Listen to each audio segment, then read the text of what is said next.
Welcome to Redefining Success as an Asian American, where we share heartwarming stories of how Asian entrepreneurs and creators overcome difficulties to create the life of their dreams. Today, I have Mary Chen, who is a podcast strategist, a voice coach, and a voiceover artist who believes in empowering you with the self confidence to find your voice. During her 20s, year and career in radio, coaching hundreds of radio announcers and small business owners on how to read a script and bring it alive off the page. She's heard firsthand how your voice is a key to connect emotion to emotion with your listeners, to build awareness, credibility, and influence. In 2018, Mary founded Organized Sound Productions, a podcast production and consulting company. And today you can find her on her own podcast, The Podcaster's Guide to a Visible Voice, where you empower yourself to amplify your voice, to speak with courage and spirit. I'm so excited to have you here, Mary. Thank you for joining us. And I would love to hear a little bit more about your background and how you got into podcasting. Well, first of all, thank you, Nikki, for having me and connecting with me. So excited to share our stories. We already have a great connection, so this is going to be amazing. Uh, but to your question, I was born in Vancouver. My mom immigrated from Hong Kong, and my dad came from China in the 70s, and I was born in Vancouver. And so being the youngest of three and the girl in the family, well, I had an older sister too, so at least I wasn't the only girl in the family. Always told to shut up, be quiet, don't be loud. Why are you laughing? And I was black sheep of the family, so I went in the opposite direction of what my parents always said. And so I was louder and more boisterous, and I wanted to be heard in the family. And so going through the process of in high school, you need to figure out what your career is and what your interests are. I had one of those questionnaire things that they make you do, and it came out that one of my top three was going to be in radio. And I thought, what? How is that possible? I love listening to the radio. I listen to it all the time. You mean that could be a job? And so I researched, and there was a school that I could apply for a 2-year program, and I got accepted and got into radio. And I did that in 2020. Oh my gosh, 1999. So yeah, I had a radio career for about 20 years and really enjoyed that. It was in front of the microphone, but mostly behind the microphone too. So as you were saying, that I got to produce commercials. So I got to help people read scripts and make that come alive and then build that on top of music and sound effects and just direct people's voices. And I heard a lot of people were scared behind the microphone. Really? And so I took that into my passion of audio. And eventually, when I did get downsized from my radio job in 2018, I knew I still wanted to be in audio one way or another. Radio was going to be hard to get back into. There was only like 2 or 3 people in the city that did my job, and I would have to move. And at this point in time, I'd lived in the city for 15 years now, and I had a little girl, and we built a community. I didn't want to move. And that's where the podcasting stuff came in. I started listening to podcasts and connecting with people that way, and then realizing there might be something here. I could help people with my audio skills to bring their podcast ideas to life. And that is the long story of how I started my business in podcasting. I love that. And you mentioned being the black sheep in your family, which I feel like it's so common to be in that situation where your family, you don't see other people like you. Your family tells you to be reserved. You have to be a certain way, especially as a woman. It's like for me, I was just told like the whole epitome of my life is to get married. And if I'm not married by a certain age, it's like, well, you're called a leftover. Yes. Oh Right? my gosh. My mom told me in my early 20s that my eggs were drying up. I'm like, It's Mom, I'm like 2021 here. I don't need to be thinking about this. But yeah, you are always told that you should be doing this and should be doing that. And if you're not doing any of that stuff, then what good are you? Was there ever like a point in your life where you questioned it because so many people have been telling you you were supposed to act a certain way, but deep down you're like loud and you loved expressing yourself? Was there a point where you're like, should I keep to myself? Should I be listening to what other people are saying? In some ways, yes. Also because I am Canadian. So we are always apologetic and saying sorry and things like that. So I although I am loud and I like to talk, there are lots of circumstances, especially with elders, how in our Asian culture, we need to respect our elders. And so I do shut up at that time and I'll let them speak. But then also knowing that when they're done and they've had their piece, I should also be able to have the courage to speak my own truth and what I believe in because our generation is different. Just because they did something one way growing up doesn't necessarily mean it should be that way anymore in 2021, we should have our own life to lead and our own path and our own courage to express that because when you do, it might not be as scary as you think it is. Oh, I love that. I love that you had this knowledge before because for me, like I hide that. I'm like, "Oh, maybe I shouldn't speak up." Like I'll just be quiet because I don't want to cause any problems. Yeah. And feeling like my opinions were invalidated or feeling like whatever I thought was incorrect because no one else was doing it. I'm like, no one else is doing it, so maybe I'm wrong here. And I just like carried that with me. When you transitioned into radio, did your family say anything?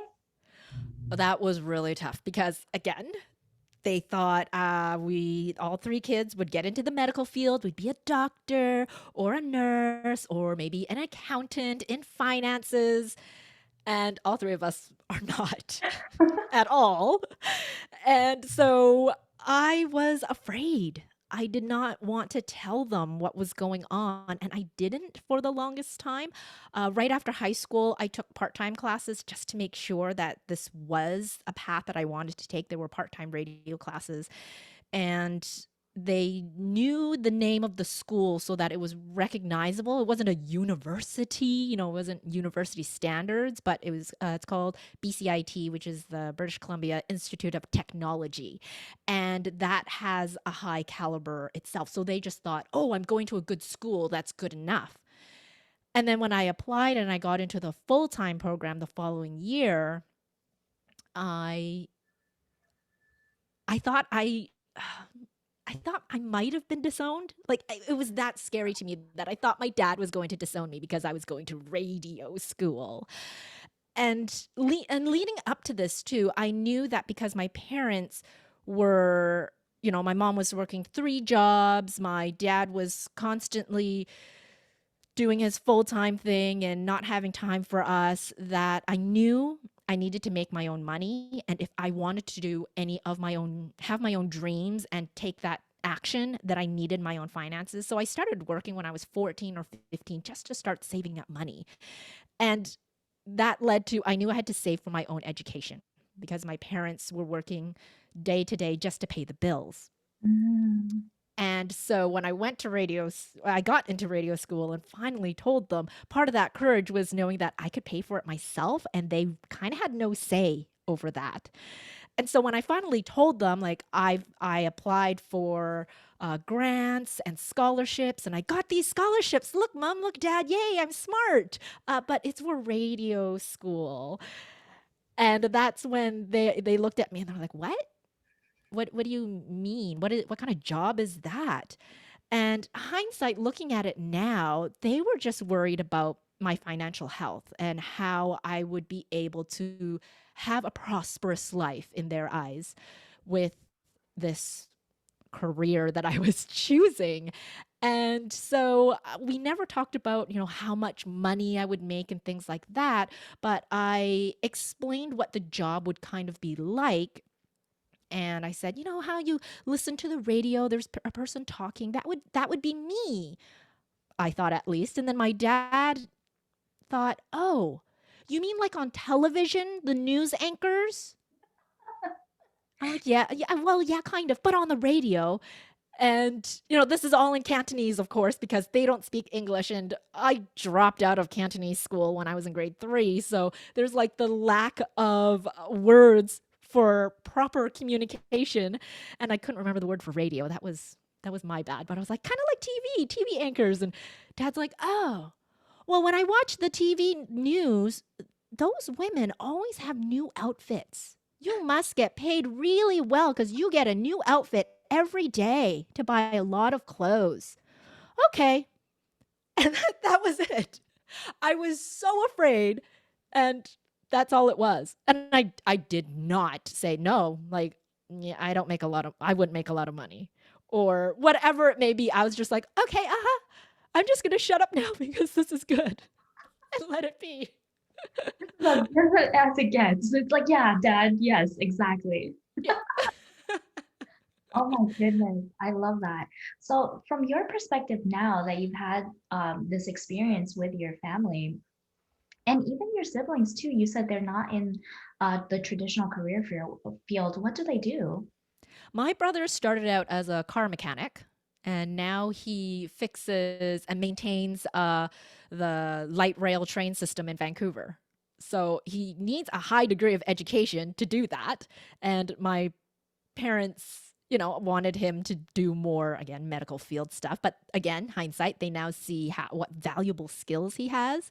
And my sister started out being a chef baker. She worked at a lot of bakeries, and the three of us were more hands-on, which is very different from our cousins they all went to the medical field.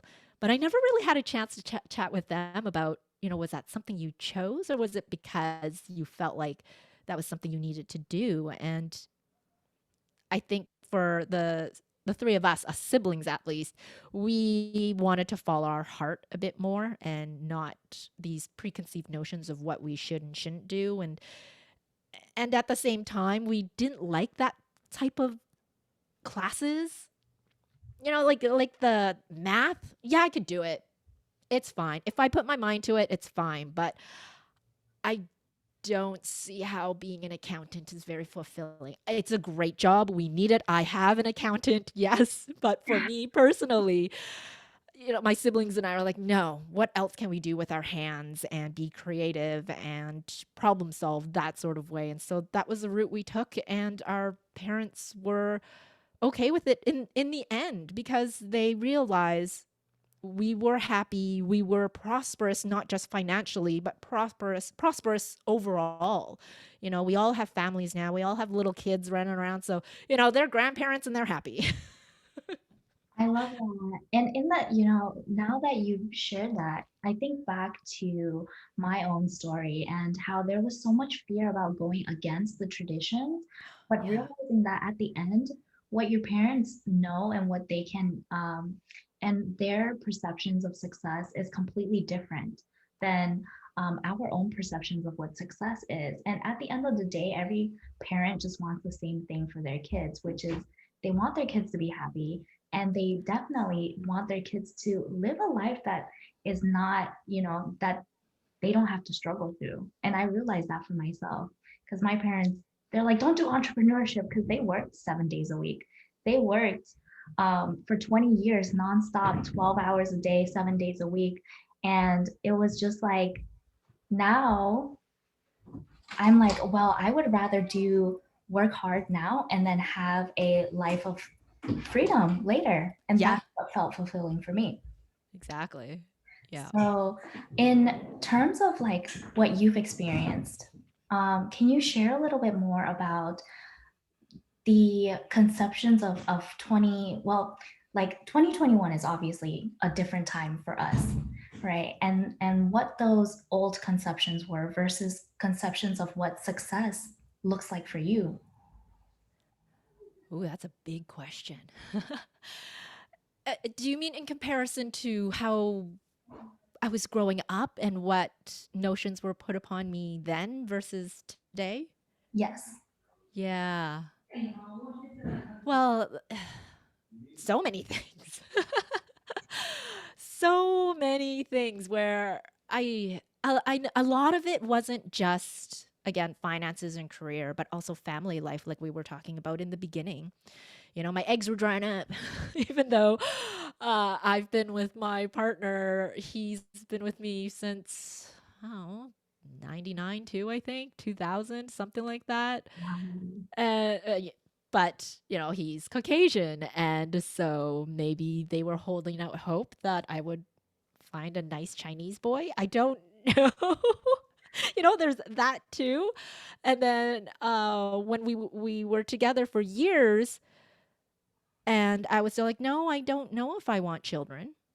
And I'm trying to let them down that at this point in my life, I've chosen my career versus choosing to have a family. And that was pretty devastating to my parents. And even though I chose my partner, John, and we committed to a lifelong commitment, even though we're not married, my parents still felt that maybe they were losing a bit of face because they could not celebrate us in mm, the traditional sense of getting married and renting out the restaurant and have all the different tables and shuffling us through to meet all their friends and that sort of a tradition. They never got to do that.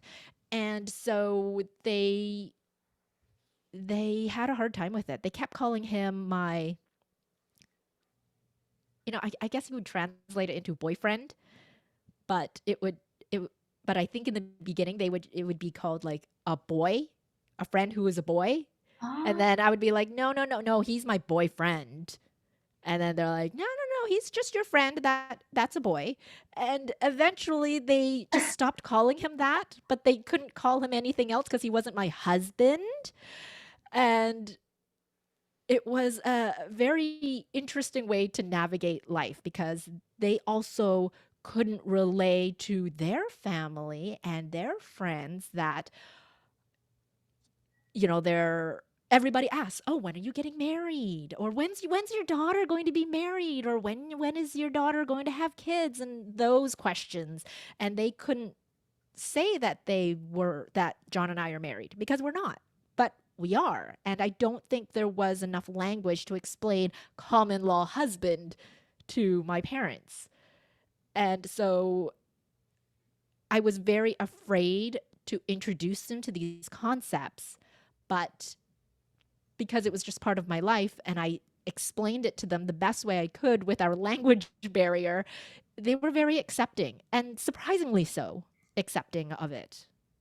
So I think whatever comes about in 2021, you shouldn't be afraid to express how you're feeling, even if there is a language barrier. There's a way to go around it. And one of the things that I really appreciated for 2020 at least was, or in the last couple of years, so my daughter is only 5, and since she was born, um, my mom also got a phone, and she was able to. My sister in law was able to teach her how to use a phone. So they're not very technical at all. And so I was like, oh my gosh, mom, you've got a cell phone. Do you even know what to do with that? So they figured it out and we're on WhatsApp and we're able to now have voice memos and voice messages to each other, oh, that's so which nice. is a great way to connect and for me to practice my Cantonese at the same time because living in Victoria here, there's nobody really to talk to that can speak Cantonese that I know at least in the cities. So we've been sharing these messages back and forth. And during that time, from when I was pregnant, you have these notions of maybe what your life is going to be like, or how did my mom feel when she was pregnant and had us kids, and you go through this whole emotion. And so I was able to somewhat convey to her how I was feeling. And last year, especially since she couldn't come and visit her granddaughter, we were able to talk more so than we normally would, and I would actually call her. Normally, I wouldn't call her because she tends to go on and on. And so I was like, Mom, this is what's happening in my life, and da da da. This is what's happening with sis, because my sister lives with in the same city with me, and she has a little girl too. And so I was like, this is what's happening with your granddaughters, da da da. And she said to me that she was finally able to, in Cantonese, fong sam, which is to let go of the heart, to just let go. Mhm.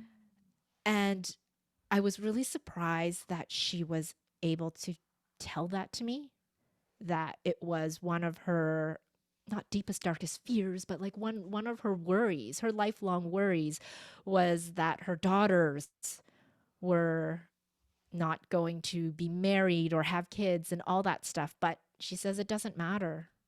My sister did get married, but I didn't. And she's like, it doesn't matter anymore. You Yeah. guys have your own family. You guys have your kids. That's matter. And your husbands are loving people and they're not horrible people. So I can let go of all those worries. It doesn't matter anymore. I'm like, oh, thank God. And this was just last year, so those fears of what we should be doing as Asian women or what we were taught to do growing up, it doesn't matter in the grand scheme of things. It's what is going to make you happy and what are your passions in life, and go follow that. And if you can express that to your family, they're going to, in most cases, be okay with it and be happy for you too, because that's just what they want. They want to be happy for you. Oh my goodness. When you shared that, it's so true. There's like so many things that we carry around with us that we're like, maybe I shouldn't say that because if I say that, what if I get disowned? What if, Yeah. what if they hate me? What if all of these stories that we make up and you never know until you actually say it out loud and they're like, well, all we really wanted was for you to be happy. So if you're happy, then that's okay. Yeah. Oh, I love that. And in terms of like your passion right now, which is using your voice, and you're so animated, which I love. I love so much. Um, can you share a little bit more about like what brought out the passion in you and why this is so important for you? I think it comes down to what I was saying in the beginning. My dad kept telling me to shut up. My sister and I would be laughing and playing and doing make believe or whatever, and just as little girls, it's just shut up. Why are you so loud? Don't, I'm doing this. Don't bother me. And I'm like, well, we're just having fun here. Why can't we have fun? So I really took that to heart. I was like, I am not going to shut up. You can't tell me what to do. And so I I take that now to my 5-year-old and to my clients. Not that I'm treating my clients like a 5-year-old. It's more like I'm treating my 5-year-old like one of my clients or the people I work with, is use your words. And if you do not have them, use whatever words you have to your capability, because your how you say something, not necessarily the words and what you say, but how you say something is going to reveal what really is in your heart. I could have told my dad, "Yeah, I'm going to radio school. I'm going to radio school." And then that's the end of it. Or, "Dad, I'm going to radio school." That tone of voice is like, "Do I have your permission? Is that okay with you?" Versus, "I'm going to radio school." And that's the end of the conversation. That was the tone of that's the end of the conversation. So how you express yourself in your tone of voice is so vitally important. And, with the 5-year-old, it's saying, please use your regular voice. Because when you say it in the, I need this now, mommy, mommy, mommy, mommy, that is not a great way to conduct a conversation. And it makes me feel X, Y, and Z. And how would you like me to feel when you're talking to me? And that is the same sort of thing that I would say to someone I'm working with, which is, how do you want your listener to feel? Whether it is talking like this, one-on-one during our sessions, or you are trying to make a sale, or you're doing an Instagram live or a YouTube live or whatever it may be, how do you want your listener to feel? What is that connection that you want to create with them? So if it is about being really passionate about something, then you're going to raise your voice a bit and really elongate your words. But maybe if you're going to be a little bit more vulnerable and you're revealing something, then you're going to take your time. And you might stumble and say, yeah, because you need to think about it and be a bit more soft spoken. You know, one of the examples that I would use is if you want to tell somebody that they might need to see a therapist, that, you know, our coaching sessions isn't a therapy session, you wouldn't just say the words, I think you should see a therapist. That comes off as harsh, disconnected. But even if you interjected with, I think, you know, it might be best if, you know, you saw a therapist. Pretty much the same words. It's the same words, but you are conveying a totally different message in your tone of voice. And so that is vitally important, especially as humans who have vocal cords that work. It is your number one instrument to connect with somebody. Oh my goodness, I love that because in your voice, when you don't have video, when you can't see facial expression through podcasting, that's the only way you can convey like your where you come from, where you stand, and how you want to present yourself. You can actually feel the energy through a voice, which is so cool. That's why when I read text messages, I'm like, I don't know if they're mad at me. They just said Yes, yes. exactly. Can it be like, yes, or like, yes, like I have no idea. I'm just, so I use a lot of exclamation marks just to make sure they know that I'm happy about this. do that too. Every time I text someone, I'm like, oh my God, hello, question, like exclamation, exclamation. And I'm like, this person's probably off her high horses. Like, that's just me. Like, it's so funny how you can express yourself in so many different ways, but tone is huge. Oh, that's amazing. Thank you for sharing that, by the way. Oh, I just got You're like a mini welcome. lesson. Yes. Yes. That was it. And now that you have kids, right? And, well, you have your daughter and you're teaching her different things. What are some of the most important things that you wish that you had that you're sharing with her now? There was this big, big, big moment. I think she was 2 or a year and a half, the toddler years.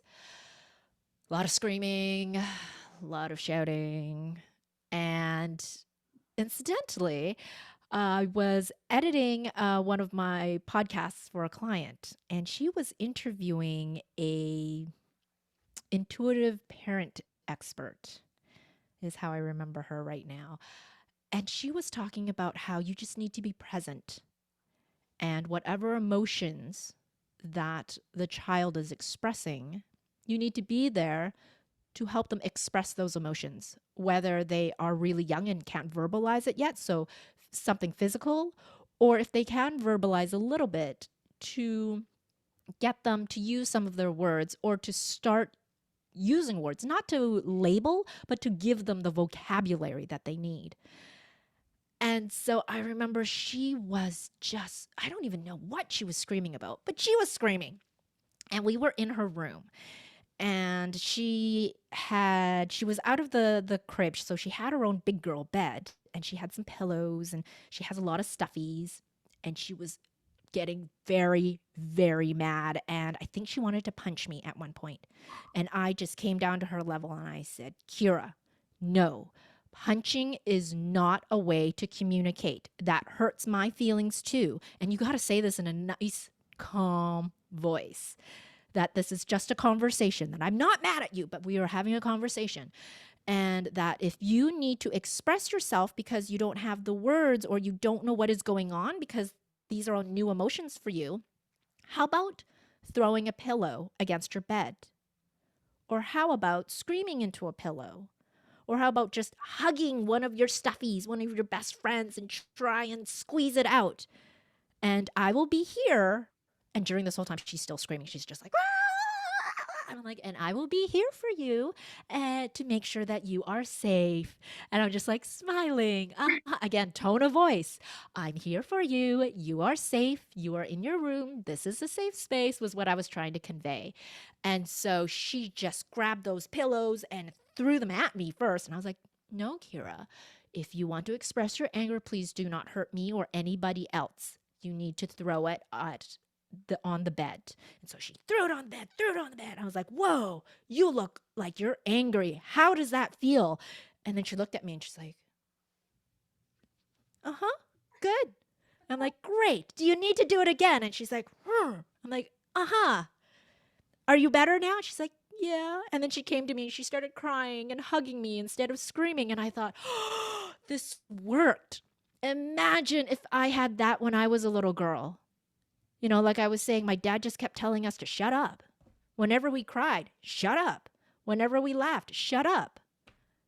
And so we were told to bottle everything up and to hide your feelings. When that was a light bulb moment with me with my daughter, I was like, wow, we can create a safe space for sharing and for communication and to release your feelings. And this is still a process because now she's 5 and she has more words, but still not enough vocabulary for things. But when she does get angry, I still do the I don't lock myself in her room with her anymore, but I will say, when you're ready, you can come find me and you can talk to me. I'll be in the house just whenever you're ready. And you can let me know how you're feeling and we'll figure out what to do about it. And she does it now. I was just like, whoa, that works. Talking works. That Who is knew? amazing. Even now as adults, I find that like when you're used to bottling up your feelings, there's no outlet. There's no way. And the more you bottle it up, the more it comes out like as like you're holding on to anger and you're like mad all the time, Yeah. or you're stressed and frustrated all the time. So I love that. That is so amazing.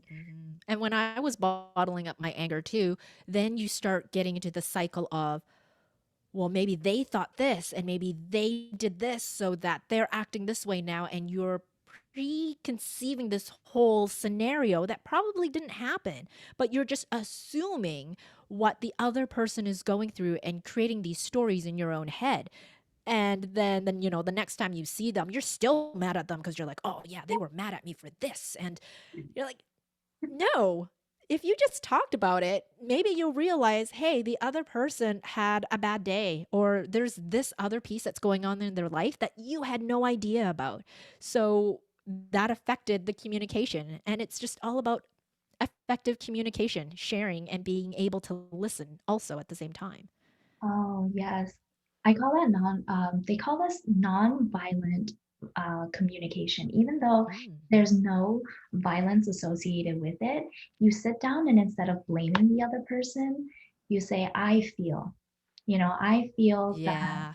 I was not getting enough attention. Instead of saying, like, you did not give me enough attention, immediately when you start putting the blame on somebody, those walls come up and then they don't want to talk, you don't want to talk, you start assuming things, they start assuming things, and then nothing gets resolved. Versus saying, I feel unheard, or I feel Mm-hmm. sad, and then you discuss why that happened, and it opens up a channel for effective communication, which is beautiful. It's like there's no blaming, it's just finding where each person stands. And I think that Yeah. that's so amazing to be able to do that, and knowing and meeting people where they're at, like your 5-year-old. It's hard to understand where they are at in a 5-year-old's mind, but being Mm-hmm. open to hearing what they have to say. So thank you for sharing that. Yeah. It makes me think back to my to my common law husband, my partner. I don't even know what to call him. I'm just like, he's John. He's John. So, John, internet, John, when we would get into like just little arguments, I probably still do sometimes, but I try and catch myself now because I'm more aware of it because he pointed it out. I used to say, you always blank, blank, blank. And again, in that tone of voice, like, you always leave the dishes out. You always make such a mess in the kitchen. And you right away, he gets defensive. And Mm. he lets me know. And he's like, when you say that, when you say always, I don't always, sometimes, sure, but I get defensive whenever you speak to me that way. I'm like, oh, whoa. And being the receiving end of that too, you got to check yourself and be like, wow, I was not aware of this. Sorry. Actually, I think my first reaction was to bottle it up and not say anything, and I left the room. But the subsequent times when he kept reminding me about this tone of voice that I have and the phrase that I always said, you always, it's like, yeah, you're right. I'm sorry. How should I say this? What words should I use? How do I communicate what I'm trying to say? And it really helps when you use the I feel. That is something that I also learned back in my elementary school days when I was being loud and boisterous and always trying to be seen and physically trying to be larger. I'm like 5'1". I'm just a tiny little Asian girl, so I'm trying to be loud and be seen and physically bigger. And this teacher at the community center said to me once that, why are you always kicking and screaming? Do you feel like you need to express yourself more? I'm like, I don't know. I don't know what the situation was, but he said there's this leadership program that I think you'd be great at. And I was just like, whatever, sure, it sounds cool. I don't have to go to school for one class. Yay. So I signed up. But one of the things I took away that I still remember is that I feel phrase. But the way they had it back in the 80s was I feel blank because blank. Mm. So yeah, I would now say with the dirty kitchen, I feel frustrated because the space where we're going to be making dinner looks messy. So in my mind, it's messy and I don't have a clear mind to make a nice meal for us, is how I need to explain things now. But that's so much nicer. Like when you say it like that, I'm like, oh, okay, I understand. This is very important for her. Like I should probably clean up after myself. Yeah. Instead of, oh my God, she's blaming me again for leaving the dishes out. Like, Yeah. And then knowing too in myself that, there's different levels of clean. And now we're just getting like really specific here, but like knowing that my level of clean is not going to be his level of clean. I'm just grateful at this point that the counters are clean, that there's no dishes on the counter. The counters are still dirty, as in his wiping up with a wet towel doesn't necessarily clean the counters, but knowing that in myself, I'm like, I'm just going to let that go because there are no dirty dishes on the counter. Yay! yeah, thank you for sharing all of that. And as we are wrapping up today, I'd love to know 3 tips that you always carry with you that other people can carry with them too. Do not be afraid of being judged because everybody will be judged, whether it's for your looks, for how the way you speak, what you're saying, what you're wearing, how big you are, how small you are.